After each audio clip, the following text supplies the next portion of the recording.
महू कुमारी के हीरो मन खोले सर, कैसे लगा सर आपला भीड़ देख के आज की?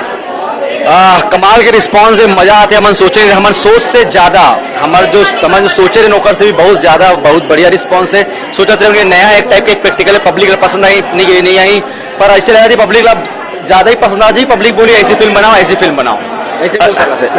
अच्छा अपन ना सर अपन इंटरव्यू लेने बाकी मन से सब 5 स्टार सब 5 स्टार देते।